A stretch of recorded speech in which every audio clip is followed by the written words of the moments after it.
수업을 하겠습니다. 오늘은 그 252쪽에 이 책에 즐기며 받아 쓰는 시창자법에 252쪽을 펴시면 어조란 무엇인가라고 나올 거예요. 거기하고 시간이 되면 비유란 무엇인가를 좀 하다가 일단 마무리하고 시집에 대해서 좀 설명을 좀 하고 그렇게 하도록 하겠습니다. 자, 252쪽 조금 전에 저번 시간에 좀 하긴 했는데 조금 이제 더 부연 설명을 좀 할게요.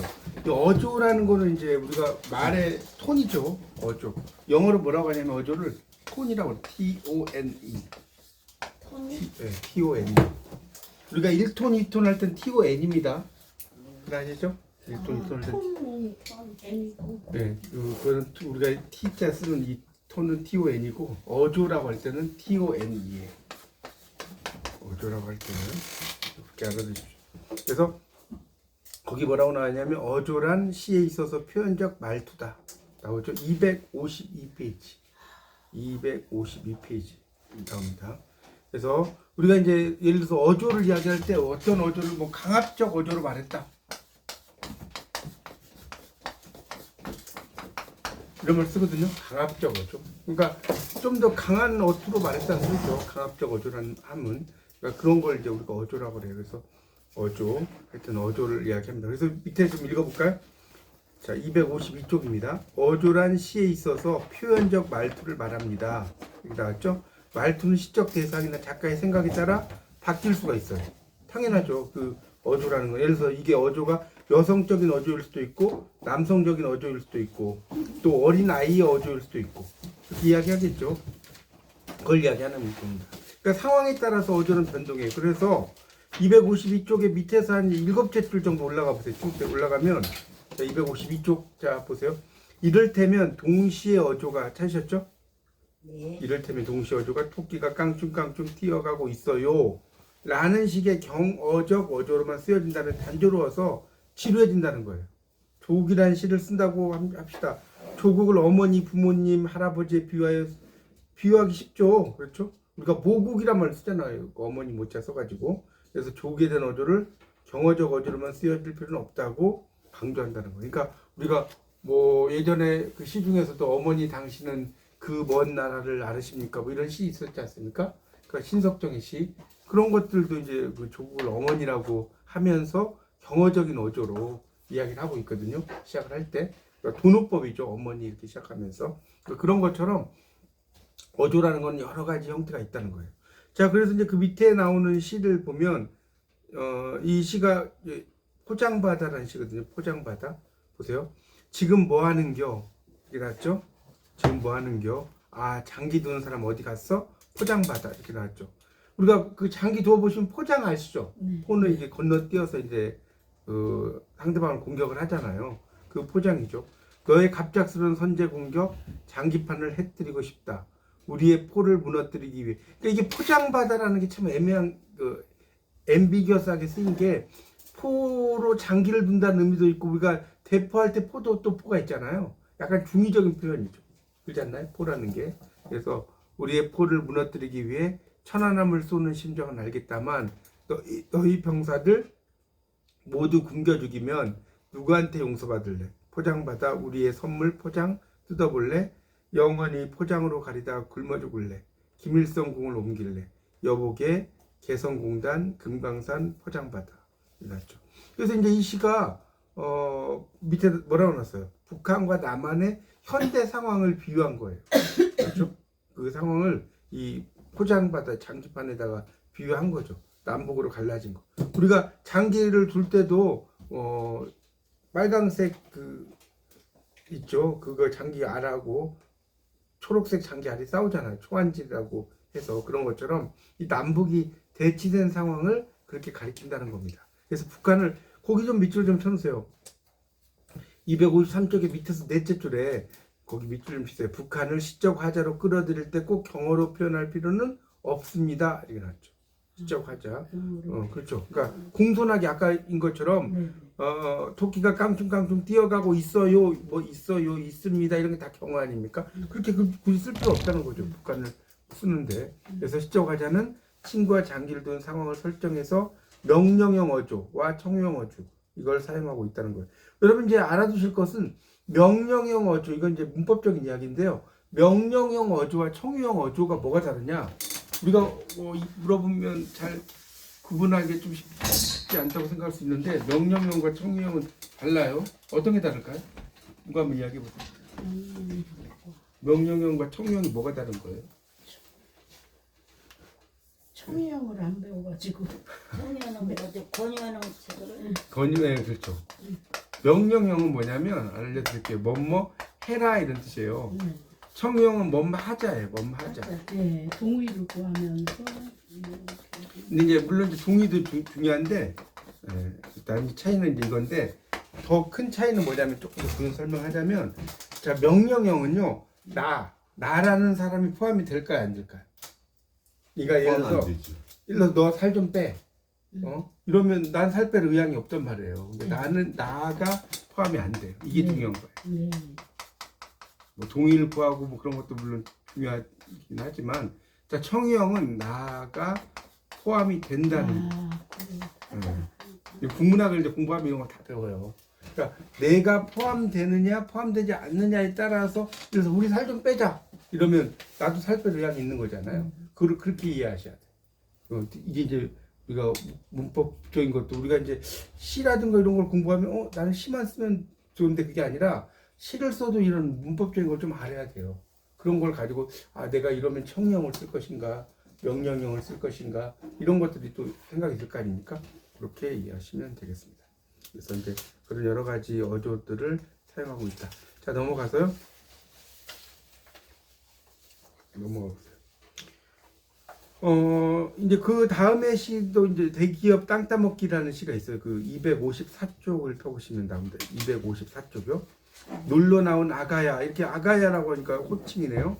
땅 따먹기 놀이는 손 트는데 왜 그 놀이를 시작했는지 모르겠구나. 어른들이 야금야금 너희들의 금을 밟고 있구나.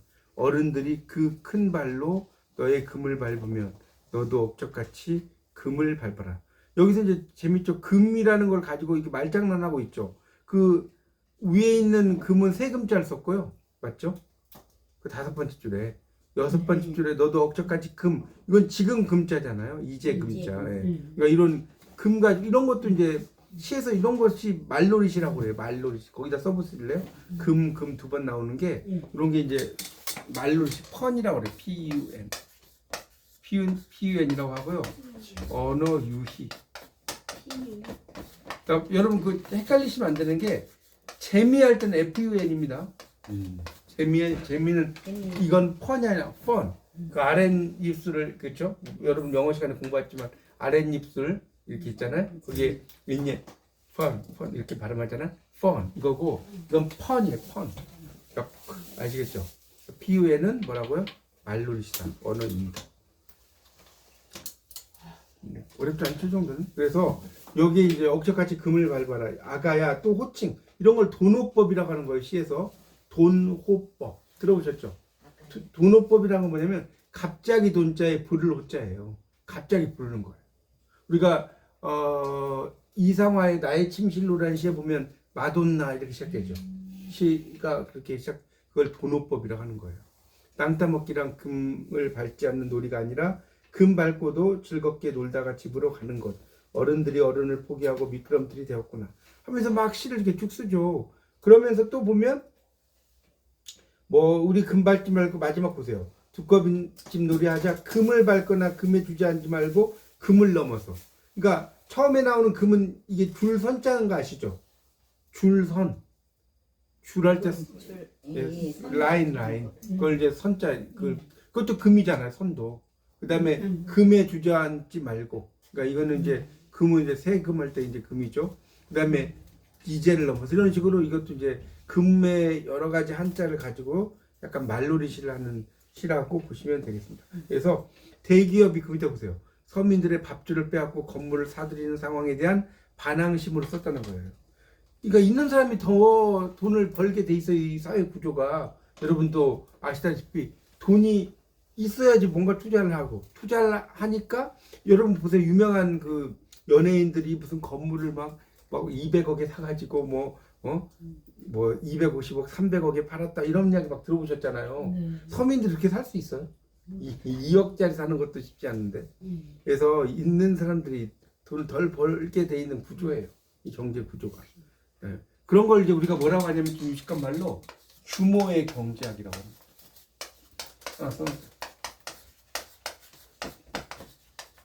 이런 걸 들어보셨어요? 규모의 경제학? 안 들어봤어요? 네. 규모의 경제학은 뭐냐면 예를 들어 스타벅스라든가 이런 그 엄청난 큰 업체 있잖아요. 그런 큰 업체들이 물건을 팔고 이럴 때는 막 뭡니까 커피를 사거나 이러면 되게 선물도 많이 주고 막 그러지 않나요? 행사 같은 거 많이 하고 막 그러잖아요. 또 큰 마트, 큰 대형 마트에서 막 할인도 하고 뭐 이런 거 하잖아요. 하여튼 그러면 사람들이 막 엄청나게 많이 뭘 사러 올 거 아니에요. 그러면 그 사람들이 뭐 할인된 가격에 물건을 팔아. 여러분도 그 마트나 대형 마트 가보시면 아시겠지만 그러면 그것만 사는 게 아니죠.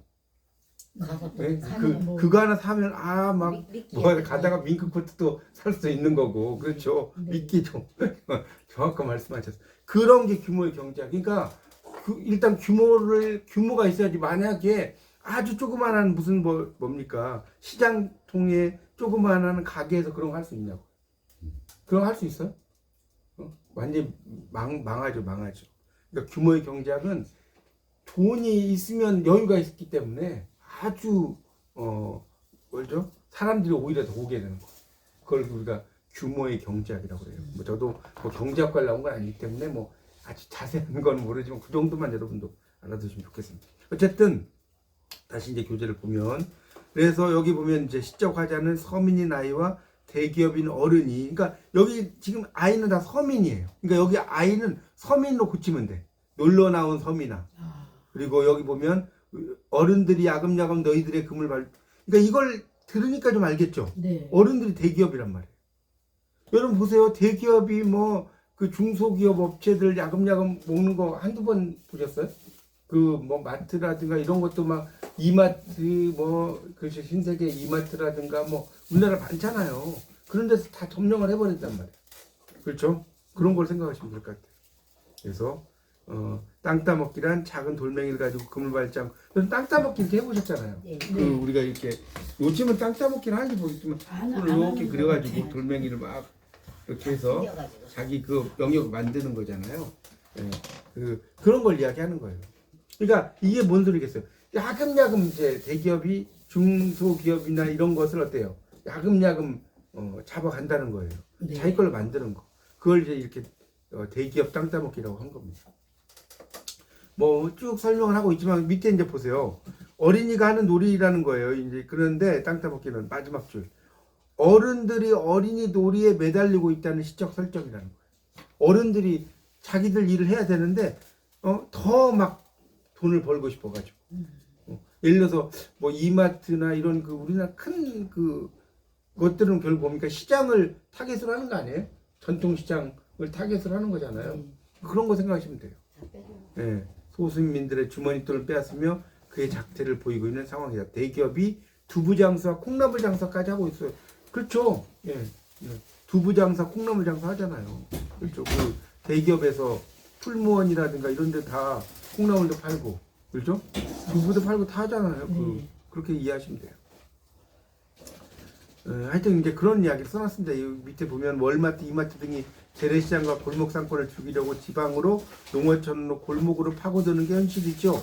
이제 그런 것들을 쭉 쓰는 거예요. 제가 뭐 이걸 다 일일이 설명할 필요는 없잖아요. 이건 읽어보시면 되니까. 그런 것들을 가지고도 썼는데 이제 중요한 거는 뭐 이제 그건 여러분 읽어보시고 그 다음 달락 보세요. 여기서 필자는 거기다 밑줄 좀 칠까요? 필자는 있죠. 모르겠구나, 밟고 있구나, 되었구나 등의 탄식적 어조를 자주 사용하고 있다. 탄식적 어조. 탄식하는 거예요. 그래서 어른을 봐. 이거는 이제 명령형이죠. 이런 것들도 한다는 거죠. 하여튼 이런 식으로 명령형 어조를 통해서 화자의 얼령. 그러니까 우리가 뭡니까? 나이가 어린 사람이 어른에게 뭐뭐 봐. 이렇게 할 수는 없잖아요. 그러니까 결국 이건 뭐예요? 나의 어른이 밑에 있는 사람에게 뭔가를 이야기하는 그런 어투로 돼 있다. 이렇게 볼 수도 있겠죠. 그래서 참 이 시쓰기가 어려워요. 그러니까 여러분 이제 시를 쓸 때 여기도 좀 얘기를 좀 하면 자 여러분 시를 쓸 때 끝을 주로 이제 쓸 때 봐요. 원뭐 다 써보세요. 뭐뭐네, 뭐뭐구나. 또 어떨 때 이제 한자 써가지고요. 뭐뭐다 이렇게 쓸 수 있어 없어요. 시 끝이 전부 다 마늘 자자로 끝나. 예를 들어서 그러니까 이렇게 변화를 줘야 된다는 거예요. 시를 쓸 때는 변화. 보시나? 시를 쓸 때는 뭘 해야 한다고요? 변화를 준다. 자, 변화를 주시면 됩니다. 이렇게 변화를 주는 것이 시를 쓸 때 중요한 특징이다. 이렇게 보시면 되셨죠? 그래서 이런 탄식적인 어조를 시 속에다가 많이 사용했다라는 것을 여기서 설명을 하고 있습니다. 자, 됐죠? 그 정도 하고 넘어가겠습니다. 자, 됐죠? 그 다음에 나오는 게 이제 또 지붕이라는 시가 256쪽에 나오네요. 256. 여러분, 지붕이라는 말은 우리는 지금은 지붕이라고 쓰지만 원래는 지붕은요, 집 플러스 웅이었어요. 알고 계셨어요? 지붕. 네. 지붕이었어요. 아, 원래는. 이게 이제 전미사예요, 전미사. 전미사인데, 이게 이제 연음 법칙이라고 해서 지붕 하면 발음이 힘들잖아요. 그러니까 지붕으로 올려버려요. 넘어갔어. 이건 음가가 없으니까 올라갈 수 있잖아. 이 정도는 알죠? 그래서 지붕이 된. 그러니까 이게 지붕이 집 플러스 웅이라. 웅은 그냥 전미사로 쓴 거예요. 별 뜻 없이. 집에 이제 있는 어떤 그 꼭대기에 있는 그런 걸 지붕이라고 하잖아요. 자, 그래서 보세요. 이것도 이제 그 지붕이라는 시도 뭐 여기는 지로 끝나고 내로 끝나고 뭐 이렇게 나오지 않습니까? 뭐 다는 볼 것 같고 1년의 끝에 보면 어디요? 256조 가잖아요. 256조. 256쪽에 예, 그 제일 밑에 보면 계면적인 일은 없지 있잖아요. 그리고 2년의 끝에 보면 품어주겠네. 여기는 보면 네네네가 계속 끝나죠. 뭐 살겠네, 품어주겠네 이런 식으로. 그다음 3년은 일이 지로 끝나죠. 지로. 그래서 이렇게 끝을 그러니까 여러분이 그 우리가 쉽게 말하면 김소월의 시 진달래꽃에 보면 나보기가 역겨워 가실 때는 말없이 고이 보내 그리우리 다로 끝나잖아요. 영변의 악산 진달래꽃 아름따랐다 가실 길에 뿌리우리다. 가시는 가로걸음 노인 그곳을 사뿐히 지려밟고 가시옵소서. 여태만 서예요. 그다음에 마지막에 또 다죠. 그러니까 여러분 시를 쓸 때 다로 쓰는 거 좋다 이거예요. 근데 모든 걸 다 다로 쓰면 이게 좀 식상하잖아요. 그러니까 하나 정도는 고친다든가. 난 다로 쓰기가 그렇다면 아까 이야기했잖아. 다를 뭐 마늘따로 쓴다든가. 다를 또 다른 어떤 다자를 쓴다든가. 하여튼 이런 식으로 시를 약간 변화를 주는 게 좋다. 여러분도 옷을 입고 1년 동안 옷을 입고 다니시는데 한 옷만 뭐 365일 동안 입으시는 분 계세요?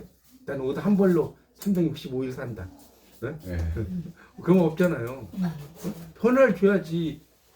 여러분도 막 삶의 활기가 있지 않습니까? 그거 똑같은 거예요. 시도 너무나 그냥 천편일률적으로 난 무조건 나는 시는 다로만 끝나겠다. 이렇게 쓰면 안 된다는 거예요. 그러니까 여러 가지 관점을 가지고 시를 쓰는 게 중요하다.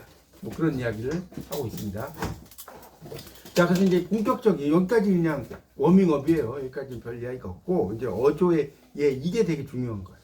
어조의 여기 그 257쪽에 어조의 예에다 별표 하나 쳐놓으세요. 257쪽에 나온 어조의 예 별표를 하나 쳐놓으십시오. 그래서 하나씩 보겠습니다. 자, 서술적 어조의 예부터 볼게요. 서술적 어조의 예 하셨죠? 257쪽입니다. 그래서 해질 무렵 저녁이 오는 소리를 들었다. 257쪽입니다. 보세요. 257쪽 해질 무렵 자 저녁이 오는 소리를 들었다.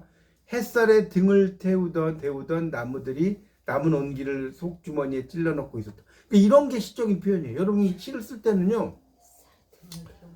시를 쓸 때는 되게 중요한 게 그런 것들.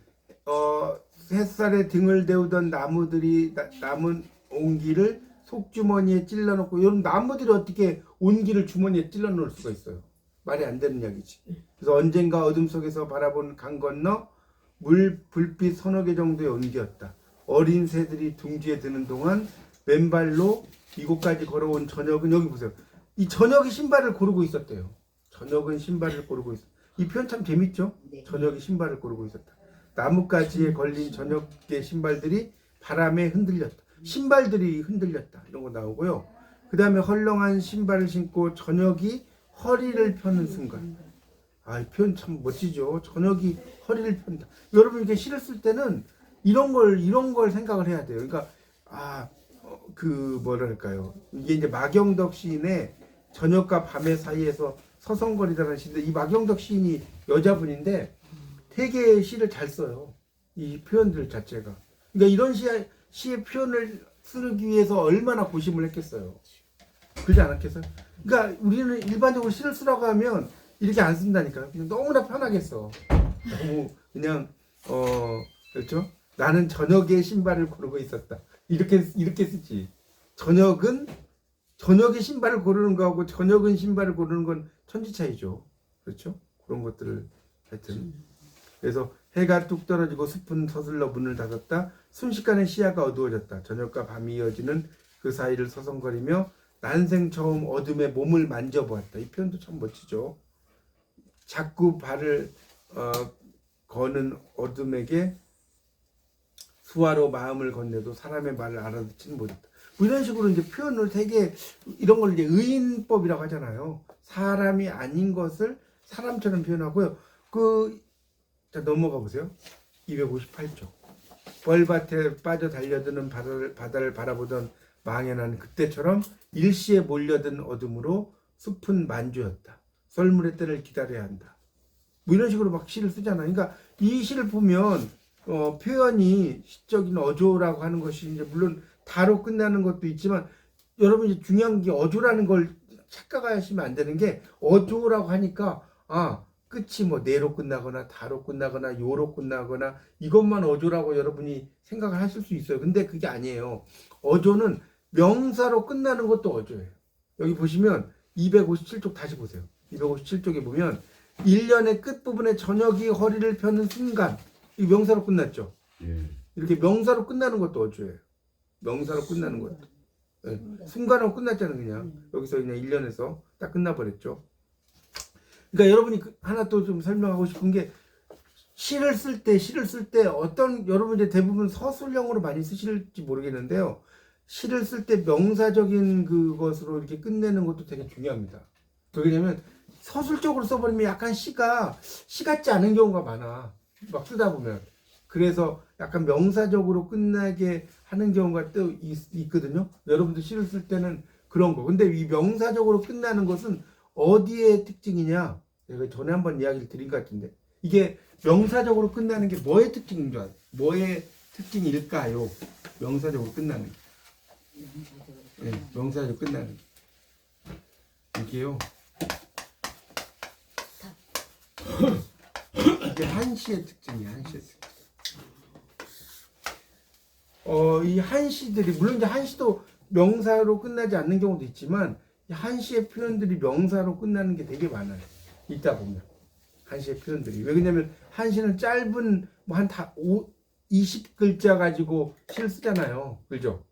20글자 많아봤자 7원 절구하면 7, 8에 56. 56자가 맥스예요. 물론 이제 막 고체시 같은 경우는 길긴 하지만, 일반적인 시의 형식으로 보면 56자를 가지고 모든 걸 표현하기 때문에 명사적으로 끝나는 경우가 되게 많습니다. 알겠죠? 그런 것도 이해를 좀 하시면 됩니다. 그래서 하나 또 이야기하고 싶은 게, 이육사 시죠. 이육사는 다 알잖아요. 이육사의 시를 보면, 물론 이제 이육사의 시도 서술형으로 이렇게 되는 것도 있지만, 그런 중간중간에 명사적으로 막 끝나는 경우가 되게 많아요. 그런 것들이 이육사가 태계 이황이죠. 태계 이황. 태계 이황의 18대 손인가 그래요. 이육사 선생이. 알고 계셨어요? 진짜로. 태계 이황 알죠? 안동에. 네네. 예, 그 밑으로 가서. 그러니까 얼마나 또 한문을 많이 공부했겠어요. 안동이 또 한문 꽤나 하시는 분들 많은 건 알죠? 안동이 가면. 지역이. 네, 그렇죠. 그래서 이육사의 시를 또 연구를 하다 보면, 이육사의 시의 이런 명사적인 어조로 끝나는 경우가 되게 많다. 그러니까 그런 걸 공부해야 되는 거예요. 그런 거를. 그러니까 여러분은 그냥 시를 공부하면, 그냥 이렇게 끝났네, 이렇게 뭐 끝에 있는 어조 밑에는 안 보고 어떤 걸 보냐면, 시의 내용만 보려고 그래. 그렇죠? 그렇잖아요. 근데 이런 말투도 되게 중요한 것이다. 그래서 258쪽, 여기 이제 시가 되게 재밌는 시인데, 이게 이정록 시인의 이웃이라는 시예요. 이웃. 이정록 시인이 되게 재밌는 시인인데요. 이정록 시인 혹시 아세요? 네, 시로. 이분이 원래 이제 한문 선생님이셨어요.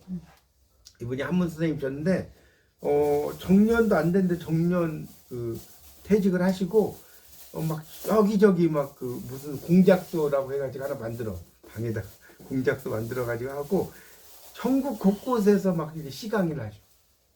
저도 이제 페이스북 친구라서 이분 자주 뵙는데요.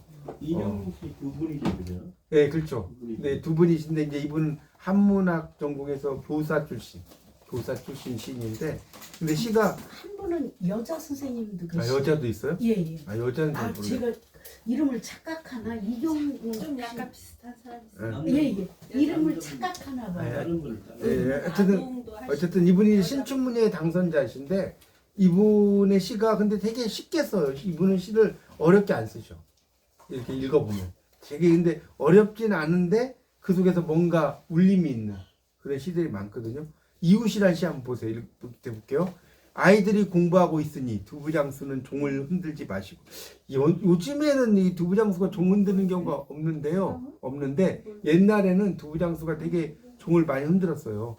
그래서 행상 트럭은 앰프를 꺼주시기 바랍니다. 크게 써서 학교 담장에 붙이는 소사 아저씨 뒤통수에다가 담장 옆에 사는 아줌마 아저씨들이 한마디씩 날린다. 이걸 보면 밑에 보세요. 밑에 둘째 줄에 여로 끝났죠. 밑에서 둘째 줄에. 그 다음에 오른쪽에 259쪽에 여로 끝났죠. 그 다음에 그 259쪽에 셋째 줄도 여로 끝났죠. 다섯째 줄도 여로 끝났죠. 그 밑에 두 줄 내려가도 여로 끝났죠. 이렇게 다 여로 끝나죠. 그러네요. 네, 이런 것들이 이제 그 시에, 그러니까 결국 이 시는 의도적으로 독백으로 쓴 시라고 볼 수 있어요. 의도적으로 이 시를 보면 의도적으로 독백으로 쓴 시라고 볼 수가 있겠습니다. 그래서 시를 보세요. 아이들이 공부하고 있으니 두부장수는 종을 흔들지 마시고 행상 트럭은 앰프를 꺼주시기 바랍니다. 크게 써서 학교 담장에 붙이는 소사 아저씨 뒤통수에다가 담장 옆에 사는 아줌마 아저씨들이 한마디씩 날린다. 0일날 운동장 한 번 빌려준 적이 있어. 365일 24시간 울어대는 학교종 한 번 꺼달란 적이 있어. 학교 옆에 사는 사람은 두부도 먹지 말란 거요. 꽁치며 갈치며 비린 것 한 번 맛불나 치면 버스 타고 장터까지 갔다 오란 거요. 사비는 학교에서 내줄 거요. 도대체 목숨이 뭔지 알고나 분필 잡는 거요. 호박 덩굴 몇 개 얹었더니 애들 퇴학시킨 듯 다 잘라버린 것들이 말 못하는 담벼락 가슴팍에 못질까지 하는 거요. 애들이 뭘 보고 배울 거요. 이웃이 뭔지 이따위로 가르쳐도 된다는 거요. 이런 식으로 하면서 다 여로만 끝나죠. 내용들이 이런 식으로 해서 어떤 그 당시의 세태 같은 것을 좀 뭐랄까요, 비판한다고 할까요, 풍자한다고 할까요, 그런 내용들이 있는 거죠. 두부장수는 종을 흔들지 마시고 못 마시고 이런 식으로 써. 이런 식의 어조를 우리가 독백적 어조라고 하는 거예요. 혼잣말 한다는 거죠. 그러니까 이제 우리가 모놀로그라고 이야기해요. 햄릿 같은 데 보면 막 독백을 엄청 많이 하지 않습니까? 모놀로그. 모노가 혼자고요. 로그가 말이에요. 이게 독백이고, 대화는 뭐라고 하냐, 영어로? 대화는 뭐라고 그래요? 그렇죠. 다이얼로그라고 하잖아요. 다이어가 둘이라는 뜻인 거 알고 계셨어요? 로그가 말이에요. 다이아라는 게 이게 다이아 반지 다이아가 아니라 둘. 아시겠죠? 로그가 말. 두 사람이 하는 말을 다이얼로그. 혼자 하는 말을 모놀로그라고 합니다. 모놀로그가 다이얼로그인데 여기서는 이제 이런 걸 우리가 이제 독백이라고 할 수가 있겠습니다.